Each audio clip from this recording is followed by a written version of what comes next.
Salut à tous, bienvenue sur la chaîne Stick de Geek pour ce nouvel épisode de Mémoire de Gamer. Et aujourd'hui je vais vous présenter le magazine Console Plus de novembre 2000. C'est parti. Wata!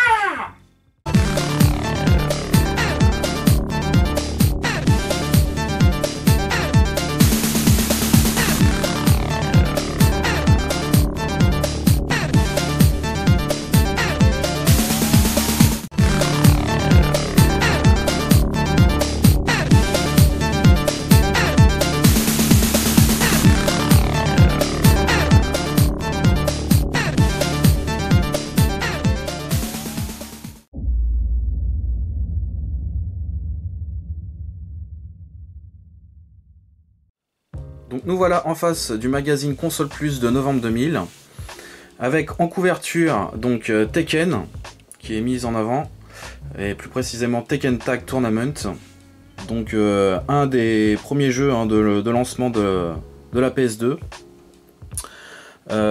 Donc on peut voir aussi un test complet de Zelda sur N64, mais aussi donc des previews, je pense, de Ridge Racer 5, Silent Scope, Dead or Alive 2 et Gran Turismo 3. Et donc aussi on peut voir en petite miniature en bas Medal of Honor Resistance, Eternal Arcadia ou encore Driver 2, donc des titres de la PlayStation et de la Dreamcast. Donc on va ouvrir la Bible du jeu vidéo. Alors, qu'est-ce qu'on peut voir? Premièrement, donc l'édito, avec AHL mis en avant, forcément, le rédacteur en chef de l'époque. Alors, donc le petit sommaire, donc ça va parler de Driver 2, de la PS2, Medal of Honor, de Tomb Raider, de Zelda, donc un peu de tout, des gros titres, des titres phares de l'époque, du début du millénaire. Donc toujours des petites pubs. Voilà, là c'était Dog Games. Voilà, on peut voir donc du Time Splitters, du Superstar Soccer 2000, du SSX, donc tous ces jeux de lancement de la PS2. On peut voir donc le prix de la PS1, 790 francs avec une manette. Ah, ça piquait, le prix était encore un peu élevé. La Dreamcast, donc au lancement, 1500 francs. Ouais, ça douille. Avec des titres comme MSR ou encore F355 Challenge, qui était une simulation de jeu de voiture et surtout de Ferrari. On contrôlait des Ferrari. Voilà. Ensuite, un petit dossier Japon. D'accord. Donc le TGS, Tokyo Game Show, d'automne 2000. Voilà. Avec quelques illustrations, quelques photos de l'époque. Qui est un très bon, une très bonne convention de jeux vidéo, le Tokyo Game Show. Donc voilà, il montrait différents produits high-tech de l'époque. Des montres, des Wonder Witch, d'ailleurs même ils appellent ça. Voilà, la PS1, la Dreamcast forcément, nouvelle console 128 bits avec la PS2. Ensuite on a une preview donc de Clonoa 2. Voilà, version Jap. Donc un des premiers jeux de la PS2. Donc un très bon jeu de plateforme qui était sorti sur PS1 aussi auparavant. Et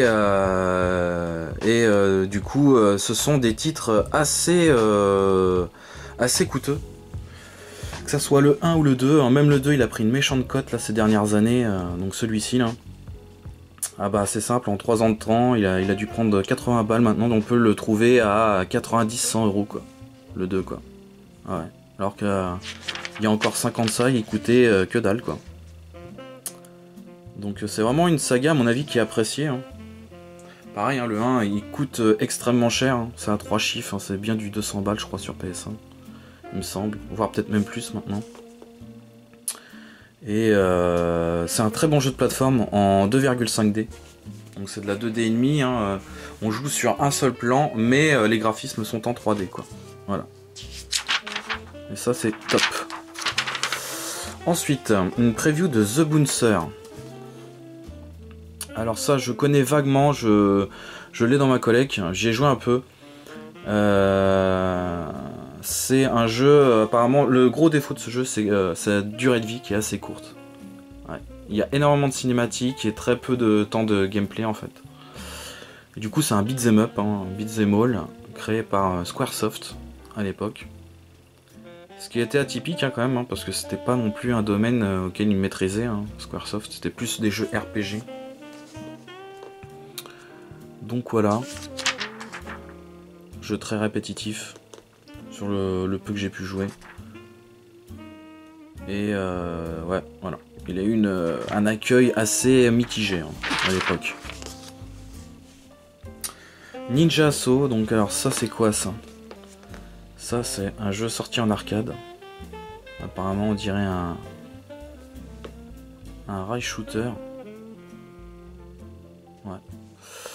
Ensuite, à côté, Moero Justice Gakuen. Alors ça, c'est doit être Rival School 2, Project Justice sur GameCube. Donc là, c'est la version arcade. Très très bon jeu de baston, hein. Project Justice, enfin Rival School. Pour dire le mot le plus connu, on va dire, hein, le titre le plus connu, comme on l'appelle. Très très bon jeu de baston. Le 2 est encore mieux que le 1. Plus de persos, graphiquement un peu plus beau. Forcément des textures un peu plus fines. Plus de coups. Mais ça c'est pareil, hein, ça c'est une franchise qui coûte assez cher, hein, que ce soit sur PS1 ou sur Dreamcast. Faut mettre le tarif hein, pour pouvoir les posséder maintenant à l'heure actuelle. Mais ça, c'est du jeu de baston de qualité. Hein. On est dans un univers un peu écolier, universitaire, et on incarne donc soit des élèves, soit des profs, voilà, qui se mettent des tatanes à tire-larigot. Donc c'est plutôt marrant quoi. L'univers, l'ambiance est plutôt cool. Ça change des autres jeux de baston quoi, qui existaient à l'époque. Ensuite, Sin and Punishment. Alors ça je sais pas ce que c'est, N64. Ça a l'air d'être un jeu de tir aussi. Ouais. C'est développé par Treasure. Donc à mon avis ça doit être gage de qualité. Généralement Treasure quand ils font des jeux, c'est rarement de la merde, j'ai envie de dire. Ok. Non, ça a l'air d'être beat'em up. Ouais, je sais pas. Je peux pas dire là. En tout cas ça a l'air d'être sympa hein. Techniquement ça a l'air d'être solide hein, pour N64 et graphiquement ça a l'air plutôt joli quoi. Ensuite Air Ranger sur PlayStation 2. Inconnu au bataillon. Je ne sais pas si c'est sorti en France. Donc là c'est des previews import hein, du Japon. Ouais. Une petite pub pour Medal of Honor Resistance, plier ou résister. Alors ça c'est un FPS qui a fait fureur à l'époque, ça avait cartonné. Hein. Très très bon jeu hein, d'Electronic Arts, une ambiance de fou, donc dans l'époque Première Guerre mondiale, Deuxième Guerre mondiale, c'était top. Donc ça Resistance c'était la suite hein, de Medal of Honor premier du nom. Ça c'était cool. Je crois que c'était produit même par Steven Spielberg, il me semble. Ah, un dossier Silent Hill 2. Alors ça fait plaisir de voir ça. Avec les créateurs, une partie des créateurs du jeu. Le designer, le directeur. Voilà. Les deux directeurs, art director. Donc, ça, hein, c'était une grosse claque. Hein, à l'époque, Silent Hill 2. D'ailleurs, j'en ai fait une vidéo sur la chaîne. Je vous mettrai le lien en haut, là. Ici, là. J'ai fait une rétrospective sur Silent Hill 2, donc pour ceux qui aiment les survival horror et plus précisément Silent Hill, je vous invite à aller voir. Et parce que ce jeu-là, c'est clairement un chef-d'œuvre. Scénaristiquement parlant. Alors c'est sûr, hein, maintenant il a accumulé l'âge. Hein, au niveau gameplay, c'est un peu redos, Mais franchement, l'ambiance, la bande son, les graphismes hein, sont propres. Hein. Franchement, c'est très propre encore. Alors moi, je l'ai fait avec la version HD, qui est encore plus propre. Et ouais, voilà. Hein, encore à l'heure actuelle, ce jeu tient la route. Et comme je dis, le scénario est en béton armé. Il est exceptionnel. La grosse claque qu'on se prend à la fin du jeu, quoi. Donc voilà, hein, quelques illustrations du jeu. Avec des boss. Le brouillard, voilà, pour renforcer l'ambiance. Qu'est-ce qu'ils disent? C'est toi qui as fait des trucs. Ok, d'accord. Ensuite, Shorokyu AG. Alors ça, c'est sur PlayStation 2, développé par Takara. Alors ça, j'ai pas connu. Ça a l'air assez... on dirait enfantin graphiquement. On dirait que c'est des majorettes, quoi. Ça a l'air d'être une Toyota Celica, mais en version majorette, quoi. Ouais. Je sais pas si ça avait cartonné ça à l'époque. Ensuite, une petite pub pour Tenchu 2. Un ninja se cache dans cette page. Saurez-vous le trouver? Toujours des petites phrases clichés, mais qui sont bien sympathiques. Ensuite... une preview sur Dark Cloud, donc un RPG sorti sur PS2.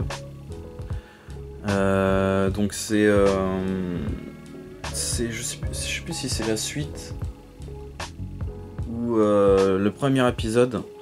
Ensuite il y a Rogue Galaxy. Je crois qu'il fait partie de la même franchise.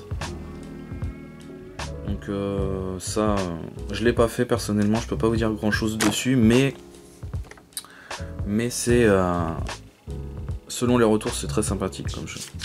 Très cool comme RPG. Ensuite, Goemon.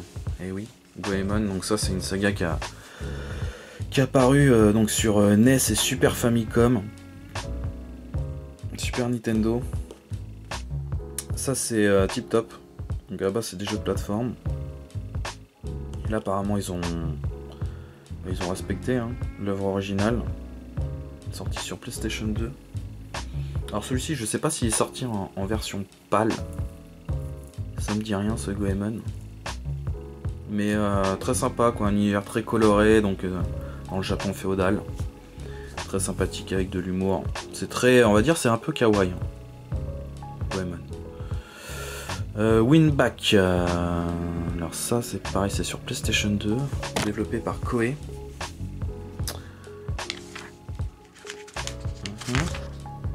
Ça a l'air d'être un TPS, je ne le connais pas. Ensuite, Last Blade de Final Edition sur Dreamcast. Donc c'est un portage sur Dreamcast d'un jeu donc, qui était sorti initialement sur Neo Geo. Et regardez-moi ça, que c'est beau. Que c'est beau, Last Blade, que ce soit le 1 ou le 2. Hein. Les deux sont magnifiques. Donc là c'est le 2. On paraît toujours dans une époque Japon féodal. C'est juste superbe, hein. Graphiquement c'est vraiment de l'art. Là c'est le pixel art sublimé quoi. Graphiquement c'est juste magnifique. C'est de toute beauté. C'est de toute beauté. C'est clairement une œuvre d'art en fait, hein, cette saga. Que ce soit le 1 ou le 2, c'est magnifique. Je vous conseille hein, d'avoir le 2, hein, tout du moins sur Dreamcast, parce que bon, le prix du 2 sur Neo Geo est extrêmement cher. Mais même le premier il est énorme, un peu moins cher. Et c'est vraiment une saga que je vous conseille. Hein. Si vous aimez les jeux de baston 2D, ça c'est de la balle. Ensuite, une petite pub Gunbird et Gigawing. Sympa en forme de lessive un peu. Deux jeux pour mettre une grande claque aux ordures. Toujours des phrases marquantes, sympa. Donc ça c'est deux shoot'em up excellents de la Beckham. Excellentissime. Signé Capcom. Ensuite, donc Zoé, donc ça c'est Zone of the Enders, donc de Konami. Voilà. un des premiers jeux de la bécane, qui sortira fin 2000 du coup. Excellent, excellent, mais je conseille plus le 2 quoi. Le 2 est beaucoup plus abouti.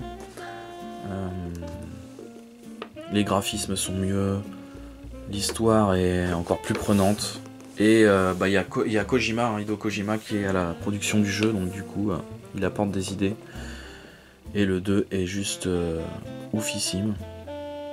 Donc vous pouvez retrouver ce jeu là dans la collection HD sur PS3. Le premier, hein, tout du moins.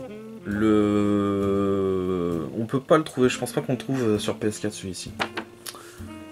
Ça me dit rien. Par contre, ils ont porté le 2 sur PS4, ouais. Avec une version VR en plus. Qui est plutôt sympathique. Ensuite, Greatest Striker. Alors ça doit être Virtua Striker, ça, je pense. C'est la version Jap, ça. Donc ça c'est du jeu de foot, hein, purement arcade. Voilà. Le jeu pêche un peu par sa maniabilité. Le joueur répète l'ordre donné. Là vous criez shoot. On retrouve des équipes du monde entier. Voilà, donc ça c'est purement arcade. Hein. Mais ça, j'ai l'impression que c'est Virtua Striker. Greatest Striker, ça me dit rien du tout ça. En tout cas, Virtua Striker est sorti sur Dreamcast. C'est un jeu aussi, un des premiers jeux de la bécane. Ensuite, Kengo sur PlayStation 2. Alors ça, c'est un jeu de combat. Bushido. J'y ai joué avec un pote à l'époque. J'ai des très bons souvenirs. Et il est assez sanglant et la maniabilité est plutôt cool. Hein. Le maniement du katana, du sabre est plutôt fun. Donc ça, Kengo, pareil, c'est un des premiers jeux de la PS2. Qui était très beau hein, graphiquement. Ensuite, une petite pub pour Half-Life. Voilà. Sur Dreamcast. Portage Dreamcast. Ensuite, Daytona USA 2001. Alors là, c'est du lourd. C'est de l'arcade à l'état pur. Voilà, c'était le portage donc sur Dreamcast de la version arcade. Donc lui, il est sorti en fin d'année 2000. Et c'est un très bon portage. La vitesse de jeu est hallucinante. Je pense qu'on ne présente plus maintenant ce jeu-là. Il a vraiment marqué les joueurs au fer rouge. Pour tous ceux qui étaient fans de jeux de voiture. C'est vraiment des courses frénétiques. La bande son très arcade, très speed. Voilà, ça c'est un jeu qu'il faut avoir absolument sur la bécane de Sega, sur la 128 bits de Sega. Daytona, ça c'est une valeur sûre. Ensuite, Samba de Amigo 2000. Alors ça je ne connais pas, mais je sais que c'est un jeu de rythme. Plutôt sympa, hein. Il a bien fonctionné à l'époque. Donc là on peut voir même la borne qui était dans les salles d'arcade à l'époque. Voilà. Ça a l'air très coloré, très sympa. Et c'est la Sonic Team hein, qui avait développé ce jeu là. À savoir. Ensuite, Cool Border Code Alien. Alors ça, voilà. Ça j'ai su il y a pas longtemps. Donc ça c'est un Cool Border qui est sorti sur PS2. Il est jamais sorti dans nos contrées en fait. Il est sorti qu'au Japon celui-ci. Et c'est le dernier jeu de Web en fait. Avant que la société coule. Et il est très bon. Franchement j'ai vu des gameplays. Il est très cool quoi. Il fait très simulation. Contrairement aux deux premiers épisodes. Et à l'épisode sur Dreamcast. Donc le Cool Border Burn. Mais ouais, donc lui c'est le dernier épisode Cool Border, donc signé Web. Très très bon. C'est dommage que lui il est jamais sorti sur PS2 pâle quoi. Graphiquement il est superbe. Les moves, les animations sont propres. Hein. Franchement, ouais, c'est bien dommage. Voilà. Ensuite. Blood the Last Vampire. Alors ça je ne connais pas. On dirait plus un jeu interactif. Guitar Man non plus. Ça doit être des jeux qui sont sortis qu'au Japon. Ça me dit rien. Dites-moi dans les commentaires, mais ces jeux-là me disent rien. Donc petite pub pour Score Games, hein. Voilà. 2990 francs. À sa sortie, la PS2. Ça fait mal au porte-monnaie. Hein. Ouais. Là, fallait mettre des sous de côté. Hein. Fallait prévoir un an à l'avance avant de l'acheter. Hein. Ouais. Là, c'était la douille. Hein. La grosse douille. Dead or Alive 2 Hardcore. Bon, ça, je pense qu'après, ils ont dû supprimer le mot hardcore. Et c'est devenu tout simplement Dead or Alive 2. Très bon jeu de baston. Ça, c'est pareil. Hein. Est-ce qu'il faut le présenter? Ça a marqué les joueurs. Hein. Tous ceux qui étaient fans de jeux de fight à l'époque, c'était révolutionnaire. Très rapide comme jeu de baston, les shops excellents, système de shop qui était terrible, de contre. Et puis bah toujours avec ces femmes aussi, siliconées, j'ai envie de dire, bien mises en avant quoi, avec des formes plutôt généreuses. Voilà. Shutoko Battle O. Sorti sur PlayStation 2, développé par Genki. Je connais pas. Je peux pas dire grand chose dessus. Ça va l'air d'être plutôt pas mal, hein, graphiquement. Un peu terne quand même. Ensuite, Guilty Gear X. Ah, là, ça c'est du gros jeu Arc System Works. Un jeu magnifique, une très très belle 2D. Ça avait cartonné à l'époque. Ça sorti en plus sur Dreamcast. Donc la fluidité était là. Énorme jeu de baston. Très frénétique avec une mise en scène de déglingo. Voilà, regardez-moi ça quoi. Comment c'était beau ça. Ils ont toujours fait des jeux impactants et extraordinaires au niveau graphisme. Hein. La mise en scène toujours mise en avant chez les jeux Arc System Works. Superbe. Add-on, news. Alors les news. Les adieux de Lara. Comment ça?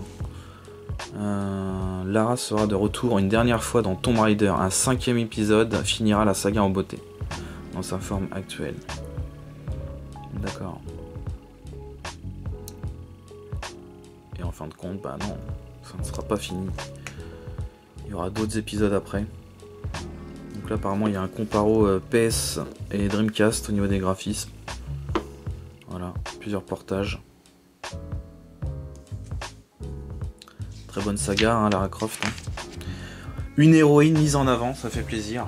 Un peu de femmes, hein, dans le jeu vidéo c'est cool. Et en plus elle est badass. Tac. Ensuite, le jeu Chicken Run. Chicken Run. Ça devait pas être top ça. Sorti sur Play 1 et Dreamcast. Ouais. Ensuite, Donald Duck Quack Attack. Alors ce jeu là, il a été porté dans plein de versions. PS2, Dreamcast, PlayStation 1, sur Game Boy aussi, Game Boy Advance. Il y a eu un nombre considérable de portages sur ce jeu là. Crash Bash, excellent. Ça c'est un jeu que je vous conseille. C'est énorme. C'est un party game en fait dans l'univers Crash Bandicoot. Et il me semble que c'est même plus Naughty Dog d'ailleurs qui le développe ce jeu là. Ils avaient fait les 3 premiers plus Crash Team Racing et après ils avaient arrêté. Et c'était racheté par une autre équipe de développement, d'autres développeurs. Mais très très bon lui. Hein. Franchement, ça en soirée, mais vous tapez des gros délires avec les potes. Je vous le conseille fortement ce Crash Bash. Ensuite, Dancing Stage Euromix, ouais d'accord. Ok. Quake 3, voilà, portage sur Dreamcast. Ça fait plaisir. C'était les jeux de FPS en arène. Hein. Ça c'était en vogue à l'époque. C'était tout début, avec les connexions internet. Ça cartonnait ça. avec Unreal Tournament, c'était excellent, quoi. Excellent. Ensuite, des news de Dino Crisis 2. Miam Miam. Donc ça c'est la suite hein, donc de Dino Crisis, premier du nom. Donc celui-ci était beaucoup plus axé action quoi, que Survival Horror. Il y avait quand même une partie Survival, mais c'était moins angoissant, on va dire. C'était moins flippant et gore quoi. Moins dans l'esprit Resident Evil. Mais il était tout aussi bien, voire même meilleur. Graphiquement, il y a eu un gap de ouf. La jouabilité était plus intuitive. Et puis le scénario était cool. Franchement, il y avait une bonne ambiance. La cinématique d'intro était incroyable sur ce Dino Crisis 2. Moi, je l'ai eu à Noël, hein, ce jeu-là. Je me rappelle à l'époque. Il venait de sortir. Et mais la grosse claque. Hein. La grosse claque. Voilà, fin novembre, il est sorti. Et moi, je l'avais eu en décembre. C'était un truc de ouf, ce jeu. Là, pareil, hein, la mise en scène était folle.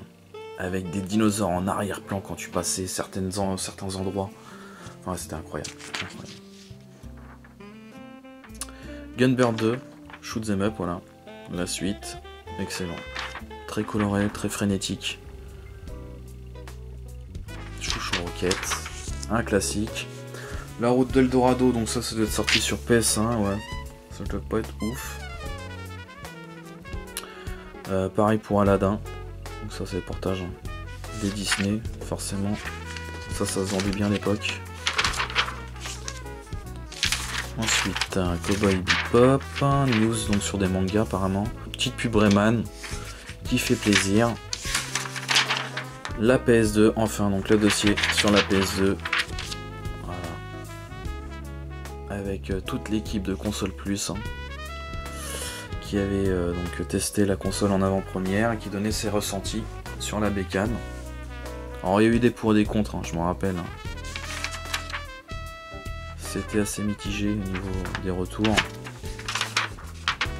Par rapport au niveau du prix par exemple.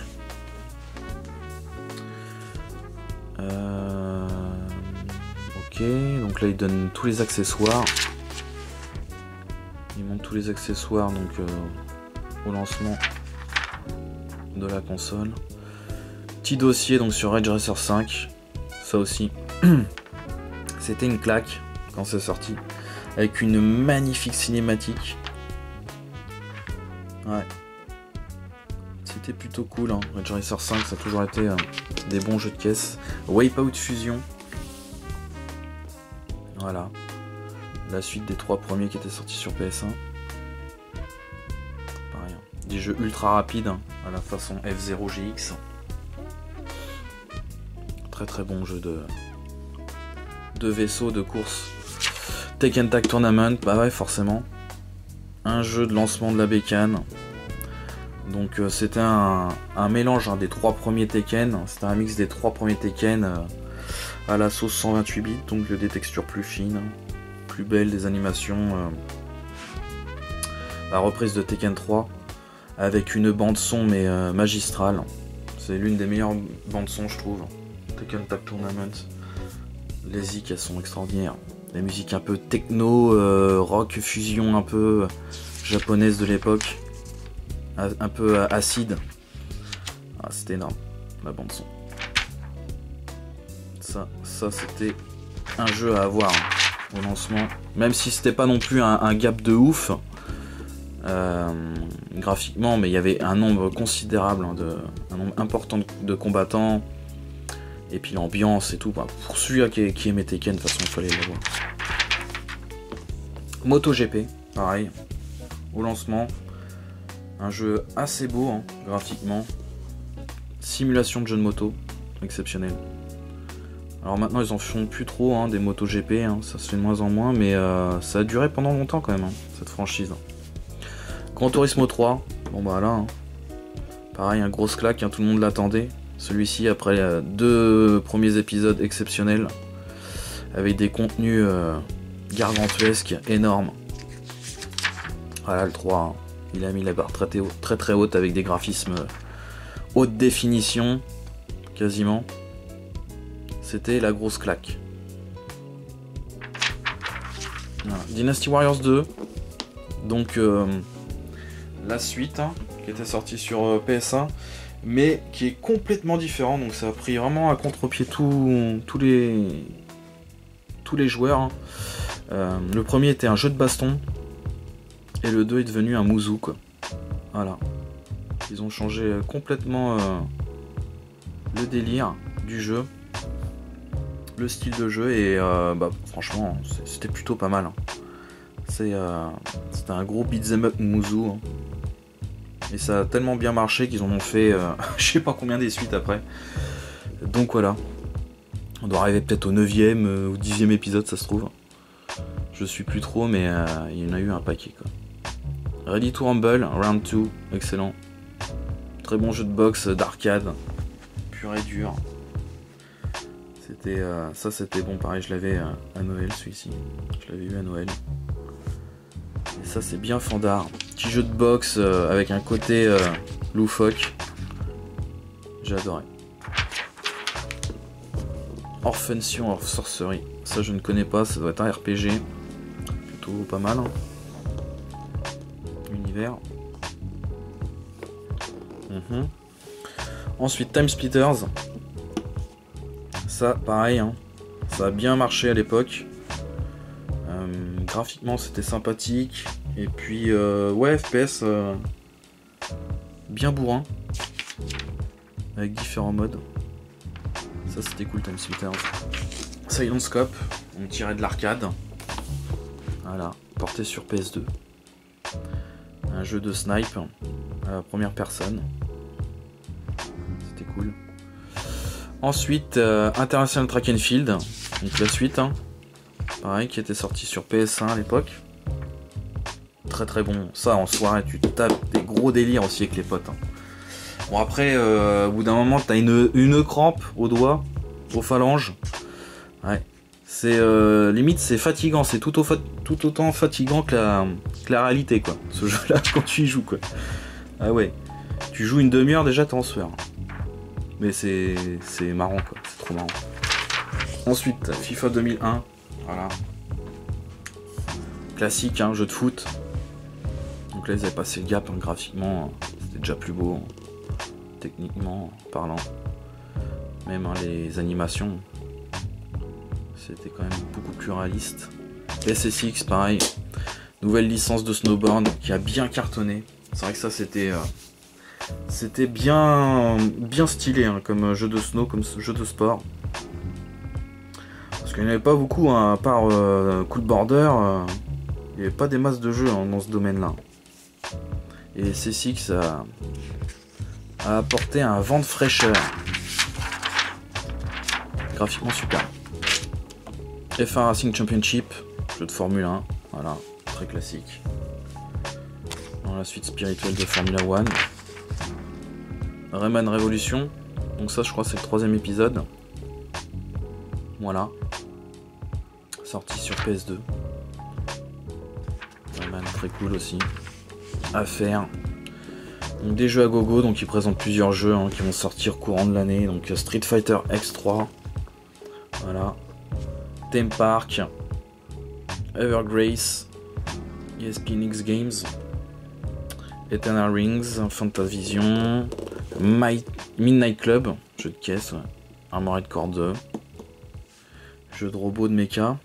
Unreal Tournament. Dinosaur. ISS 2000. Voilà. Des grands classiques. Une petite pub pour Micromania. Color Station, pareil. Et on va arriver donc à la partie test de certains jeux. Donc Driver 2. Donc un jeu sorti sur PS1. Cette suite était cool, mais techniquement à la ramasse. Hein. Encore un peu plus à la ramasse que le premier épisode. Il y avait énormément de clipping sur le 2. Malheureusement. Après, bon, ce qui l'a sauvé, c'est donc sa liberté de mouvement. On pouvait sortir de la voiture et contrôler Tanner. Voilà. Scénario, par contre, toujours en béton. Très sympa le scénario. Mais c'est vrai que le petit problème quand même de jeu là, c'est les clippings. Quoi. Ouais. Là, elle avait un peu de mal la Play 1. Donc il a eu combien? 91%. Driver 2. Donc présentation 92. Des cinématiques nombreuses et superbes, des menus simples et stylés, graphisme, les véhicules sont bien faits et les villes réalistes, un manque de précision parfois. Animation, beaucoup de clipping, voilà. Et ils le disent. Et une perte de vitesse par rapport au premier volet. Voilà. Il ramait un petit peu le jeu en plus. Hein. Et voilà, le gros problème c'était le clipping. Quoi. Musique, bon, bah, les thèmes sont top. Hein. Bruitage pareil. Après le reste ça allait, hein, mais c'est vraiment au niveau de l'animation que ça foirait quoi. Intérêt 91%, voilà. Plus qu'une simple suite, Driver 2 évolue tout en gardant l'esprit et l'intérêt du premier volet. Un très bon jeu. Ensuite, Giga Wing à côté. Donc Shoot 'em Up hein, qui est sorti sur Dreamcast, qui est pour moi un très très bon Shoot 'em Up de la bécane. 85%, les amateurs apprécieront la folie destructrice de ce produit. Graphisme sans forcer sur la dose d'effets spéciaux, de bien belles choses. Présentation, 75% de nombreuses options texte en anglais, ok. Musique, on s'en passe facilement. Oula, 65%. Là, ça fait mal. Durée de vie pas très longue, même si les difficultés au rendez-vous. Ouais. Mais bon, c'est quand même un très bon jeu, quoi, que je vous conseille. Track and Field, donc là on est sur Dreamcast. Donc, bah ça c'est Konami hein, qui développe ça. 92%. Ah oui, ça c'est du très bon jeu ça. Graphisme 92, coloré F1, seuls les visages des athlètes semblent un peu négligés. 92%. Ok. Durée de vie, seul tout débloquer prend du temps, plusieurs, pourquoi s'arrêter? Tu m'étonnes. Franchement, en multijoueur, ce jeu-là, il est exceptionnel. Intérêt 92%, plus complet que Virtua Athlete. Cet international Track and Field ravira les fans de simulation sportive. Un très bon jeu de plus pour la Dreamcast. Et voilà. Ensuite, Spyro PlayStation 1. Alors ça, pareil, très bon jeu hein, de plateforme. On incarne Spyro, donc le dragon. Donc ça, c'est un jeu qui a été développé par Insomniac, il me semble. Ouais, c'est ça, développé par Insomniac. 89%. Donc ça, c'est le premier et le deuxième épisode. Ça, c'est le troisième épisode, Year of the Dragon. Voilà. 89%. Donc ça, c'est vraiment des jeux de qualité. Hein. Des jeux qu'il faut avoir sur la PS1. Les 3 épisodes sont de qualité et sont constants, quoi. Strider 1 et 2. Alors lui, je l'ai sur PS1. Il vaut 9 blindes maintenant, lui. C'est plus de 100 € maintenant, cette compile là, des Strider 1 et 2. C'est sur 2 CD. Donc, il y a le 1 en version arcade et il y a le 2 version PlayStation 1. Donc, du coup, c'est en 2D et demi. Le perso est en 2D et les décors sont en 3D. Et tout ça se joue sur un plan. Voilà. 80%. Agréable, ce nouveau Strider bouge bien. Les nostalgiques seront ravis de ce package. Voilà. Graphisme des décors colorés, les ennemis sont bien dessinés. Animation, certains boss sont énormes, les ennemis parfois très nombreux. Ouais, voilà. C'est vraiment une suite, une très bonne suite. Au premier. Mais voilà, comme je vous dis, pour l'avoir maintenant, pour l'obtenir en matérialisé ce jeu-là, en boîte, il faut mettre le prix, quoi. C'est une bonne compile. Alors, le test de Zelda. Zelda donc sur N64. Voilà. Donc ça va être le Majora's Mask. Avec de belles illustrations. Toi, ils ont mis le paquet. Hein. Là, ils ont mis plusieurs pages hein, pour ce jeu-là. Voilà. Il fallait marquer le coup. Voilà. Un jeu culte hein, de la N64. Hein, parce qu'il faut le présenter lui aussi. Donc l'intérêt 98%, étonnant, beaucoup de points communs avec le Zelda précédent, mais pas mal de différences aussi. Un grand jeu une fois de plus. Voilà. Graphiquement très proche du précédent Zelda, très propre et très coloré, 95%. Ouais, clairement. C'était quand même une baffe hein, graphique. Animation, peu de choses à reprocher de ce côté, à part des caméras parfois capricieuses. Bande son variée, agréable, elle colle parfaitement au jeu. Ouais, non mais... C'est un jeu culte, hein, de la bécane. Hein. Ça, si vous êtes collectionneur S64, hein, bah, j'espère que vous l'avez, celui-ci. Ensuite, Eternal Arcadia. Alors ça, c'est pas Skies of Arcadia, plutôt? Si, je pense bien. Ça doit être ça. 92%. Alliant beauté et durée de vie, Eternal Arcadia semble être le premier vrai concurrent de Grandia 2. La Dreamcast commence à se doter de bons RPG. Ouais. Alors si c'est bien Skies of Arcadia, il est sorti aussi sur GameCube. Bon, il est plus cher. Mais je crois qu'il y a quand même des améliorations par rapport à la version Dreamcast, il me semble. Mais bon, ça c'est aussi c'est un titre majeur, hein, de la Dreamcast. Hein. Il faut l'avoir. Le Monde des Bleus 2. Voilà, sur PlayStation. Petit jeu de foot. Voilà. Moyen quoi. 80%. Comme dans le premier volet, beaucoup d'épreuves et des matchs pas très intéressants à disputer. Alors, à moins d'être fan des Bleus. D'accord. Graphisme. Si la finesse et les détails ne sont pas au rendez-vous, l'ensemble reste correct. Ouais. C'est un jeu correct, quoi. Un jeu de foot correct, quoi. Ça casse pas des briques non plus, quoi. Le 24 heures du Mans, pareil, lui je l'avais sur PS1. Il est sorti aussi sur Dreamcast, donc en format 128 bits, graphiquement plus beau. Il y avait même, je me rappelle, le mode 24 heures où tu jouais 24 heures. Non, mais laisse tomber. Donc ça, c'était cool, hein. Bon jeu de caisse, 90%, ouais, c'est mérité. C'est mérité. Très réussi, c'est fin, coloré, les décors sont travaillés, 93% graphisme.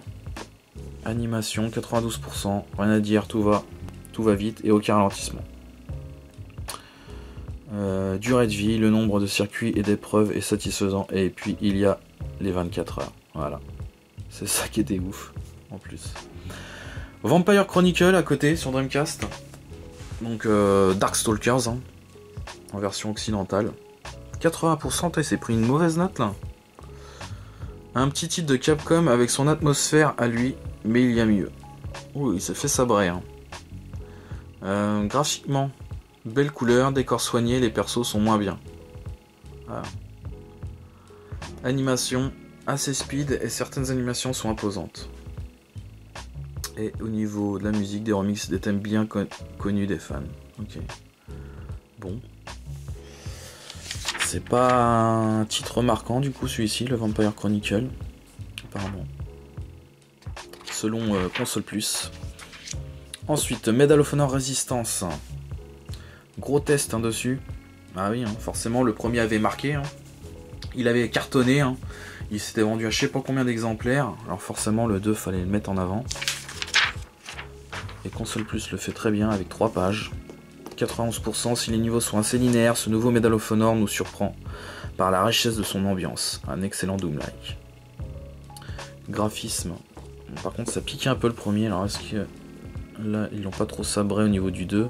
Si les personnages sont très cubiques, les décors sont en général plutôt réussis. 85%. Animation, le mouvement des adversaires que vous abattez est très réaliste. Ça c'était la force du jeu. Ouais. Il y avait la localisation des dégâts, ce qui était assez ouf. Pour l'époque, quand tu tirais dans la jambe, donc, du coup, bah, tu le déstabilisais, il tombait à moitié. Quand tu tirais dans le bras, bah, ça le reculait. Ah, c'était super bien fait, hein, les amis. Incredible Crisis, tiens, bah, je l'ai fini sur la chaîne en live il y a pas longtemps. Très bon jeu. Alors lui, c'est vraiment un ovni quoi, du jeu vidéo. C'est un truc de ouf. En fait, c'est un party game, c'est un jeu avec plusieurs jeux à l'intérieur, en gros. On suit donc la vie d'un travailleur japonais, d'un workman, d'un mec qui travaille donc dans les bureaux, et il lui arrive des couilles pendant plusieurs jours ou plusieurs heures, je crois. Et du coup, ouais, on vit le désarroi et puis on vit la souffrance du mec, quoi. C'est assez fun, c'est assez marrant. Tout ça dans des mini-jeux. 85%. Et il n'y a pas que lui, hein, d'ailleurs. Il y a plusieurs personnages qu'on incarne. On suit l'histoire de plusieurs persos. C'est l'archétype du jeu accessible à tous, mais la durée de vie est trop faible.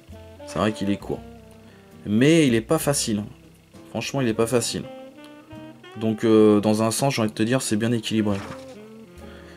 Graphiquement, des décors simples et les personnages un peu cubiques. Dans l'esprit du jeu, 2 ou 3 heures pour voir le bout, ouais. Ah, j'aime bien ça. Celui-ci, là. Ce mini-jeu, là, où t'es carrément sur un lit... un peu un lit d'hôpital, quoi.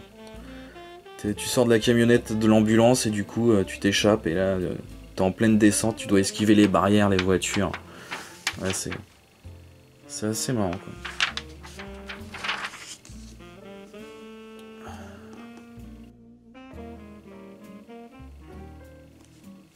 Ready to Rumble Boxing 2, Round 2.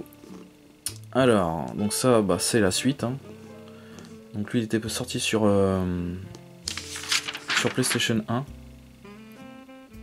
Premier du nom. Donc le 2, bah, sur Dreamcast, hein, plus beau forcément, plus fluide. Voilà, 93% intérêt. Top Moumout, encore plus fort que le premier, avec de nouveaux modes et des vrais stars dedans. Une jouabilité instinctive et bien étudiée. C'est vrai, il y avait Michael Jackson en personnage à débloquer sur ce deuxième épisode. Ouais, j'avoue que c'était marrant, quoi. Le fait d'avoir mis Michael Jackson, en plus il se bat hein, plutôt bien. Hein. Il a du style et tout. Ouais, ils avaient assuré, quoi. C'était le petit plus hein, de cet épisode-là. Graphiquement, les stars sont bien modélisées, les effets très beaux, l'animation poilante. Ouais, c'était fun. Ensuite, Mrs. Pac-Man, Maze Madness, 84%. Mrs. Pac-Man, Maze Madness s'inscrit dans la lignée de Pac-Man World, de la réflexion, pas mal d'action et un plaisir de jouer, évident. Et... donc ça, c'est du Pac-Man en 3D. Voilà. Avec des petits ajouts de gameplay hein, par rapport donc, à l'œuvre originale. On peut voir là. Ensuite, Urban Chaos. Alors ça, je n'ai jamais joué à ce jeu-là. Je le vois assez souvent d'ailleurs dans les caches. Je le prends jamais. Je sais pas, il m'inspire pas quoi. Ça n'a pas l'air ouf. Effectivement, ça n'a pas l'air d'être ouf, 80%. Cette version a conservé les défauts de la version PlayStation. Donc c'est la version quoi ça? Dreamcast, d'accord. Une gestion des sauts et de la conduite très hasardeuse. Ouais. Graphisme 88. Assez réussi dans l'ensemble. De belles textures variées colorées. Ouais mais ça a l'air d'être vachement terne quand même. Ouais je sais pas. Dites-moi dans les commentaires ce que ça vaut si vous connaissez. Ensuite... 18 Reader. Donc ça c'est un jeu de camion ça. C'est un jeu de camion de transport. Voilà. 87%. Très fun et très original. 18 Wheeler est vraiment sympa à jouer, mais il se termine beaucoup trop rapidement. Ok. Graphiquement, alors qu'est-ce que ça vaut? Comme d'habitude sur Dreamcast, fin coloré et les camions sont stylés. 91%. D'accord.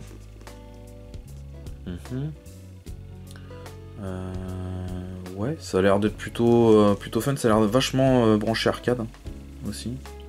Un peu à la Crazy Taxi là. On voit il y a des secondes. On peut perdre des secondes et en gagner. Ensuite, Ultimate Fighting Championship sur Dreamcast. Donc ça c'est un des premiers jeux d'UFC. Hein. Ça. Hein. Ah ouais. Un des premiers jeux UFC. 88%, voici le jeu de baston le plus violent du monde, tous les coups sont permis. 88%. Graphisme, 86%. Les combattants sont bien modélisés. Des bugs lors des shops. Des bugs lors des shops. Les animations, 84%. Les mouvements des persos sont fluides, le public est trop raide. Ouais. Mais oui, c'était un des premiers jeux UFC, hein, voire le premier jeu UFC, donc... C'était quand même une grosse claque, je pense, à l'époque. Assez violent. Comme on peut voir là, voilà, il y a du sang carrément sur le tapis. Concours Rayman 2 sur Play 1 à gagner. Ensuite, Mike Tyson Boxing. Donc là, c'est vraiment le coin jeu de baston, là, j'ai l'impression. Jeu de boxe. 82% intérêt, quelques matchs spectaculaires, mais ce titre déçoit par la manque de simplicité dans la prise en main et l'imprécision de certaines phases de jeu. Ah. Ce n'est pas un jeu totalement réussi apparemment. Graphiquement par contre il a l'air très beau, 90% de beaux efforts dans le traitement des détails, des couleurs variées. Donc là on est sur Play 1. Animation, manque de fluidité dans l'ensemble, beaucoup de saccades. Ah. Elle est à bout de souffle la Play 1 apparemment. Cool Toon, 83%. C'est quoi ça? Ouais, je sais pas ce que c'est. Un zeste d'aventure et un rythme d'enfer sur un fond léger. Une bonne surprise de SNK. Ah ouais, c'est un jeu SNK ça. Tiens donc. D'accord. Donc là, à droite, petite pub encore Ultima, cette fois-ci, pour la PlayStation 2. Voilà. Donc là, bon bah voilà, Espace 3 Games. Et oui, avec les prices de l'époque. Ensuite, ici c'est quoi? C'est des avant-premières on dirait? Ah non, c'est des tests de petits jeux. 65%, Schtroumpf sur PS1. Qu'est-ce qu'il y a de connu là? Deep Fighter. Spider-Man sur Game Boy Color, 90%. Ouais. Un jeu d'Activision. Ok. Ensuite, petite pub pour le manga, l'animé Gunsmith Cats. Et là nous arrivons donc sur des jeux donc références. Des jeux à conseiller. Donc, bah, Metal Gear Solid, hein, Resident Evil 3, Street Fighter Alpha 3, Tekken 3. Voilà, il n'y a que du lourd sur cette page. Tony Hawk's Pro Skater 2, jeu de glisse, excellent. Final Fantasy 8, idem, ça envoie du lourd en RPG. L'Exode Dabe, voilà. Donc ça, tout ça, c'est des titres à voir sur les bécanes. Voilà, Banjo-Kazooie sur N64, un jeu à voir. Donc là on arrive à la fin du bouquin. Là il y a House of the Dead. Voilà. Le rail shooter. Sur Dreamcast. Qu'il faut avoir absolument. Resident Evil Code Vero. Soul Calibur. Voilà. Que des gros hits. Ensuite la partie tips. Avec des codes pour Turok 3. Voilà. Un FPS bien sympathique dans l'univers jurassique. Des codes pour Tony Hawk's Pro Skater 2, PAL. Ça c'est cool. C'est bon à savoir. C'est comme ça, tiens, je vais relancer le jeu et je vais pouvoir utiliser les codes. Ok. Ensuite, Spider-Man, pareil. Des mots de passe pour Spider-Man sur PS1. Ensuite, une petite interview de Armen Ekmekje. Je sais pas. Ça va être le chef du département jeux vidéo, d'accord. Donc là, voilà, on arrive à la fin. Accessoires. Les nouveaux accessoires qui avaient été conçus. Voilà, le volant. La planche de snow. Voilà. Compatible PlayStation 2. 500 francs à sa sortie. Ouais. Ça va, c'était plutôt correct pour un accessoire de ce genre. Et puis voilà, hein, j'ai l'impression qu'on a fait le tour. Messieurs, dames. Voilà. Toc. Et on arrive sur la dernière page. Voilà. Une petite pub Auchan au passage. Voilà. 200 francs le Paris Marseille Racing. Putain. Ah ouais, ça faisait mal. 400 francs le Tekken Tag sur PlayStation 2 à sa sortie. 60,83 €. Ouais. Ouais. 45 francs Driver 2. Déjà, les prix des jeux PS1 avaient descendu. Hein. Déjà en 2000. C'était un peu plus abordable. Vu que la PlayStation 2 arrivait. Donc voilà. Donc c'était le magazine Console Plus donc de novembre 2000. Merci de m'avoir suivi, j'espère que ça vous a plu ce petit décryptage de ce console plus. Dites-moi dans les commentaires si vous l'avez eu à l'époque, si vous avez pu découvrir aussi des jeux à travers cette vidéo. N'oubliez pas le petit like qui fait plaisir, et je vous dis à bientôt pour une prochaine vidéo, et surtout, sautez sur votre stick de geek. Ciao!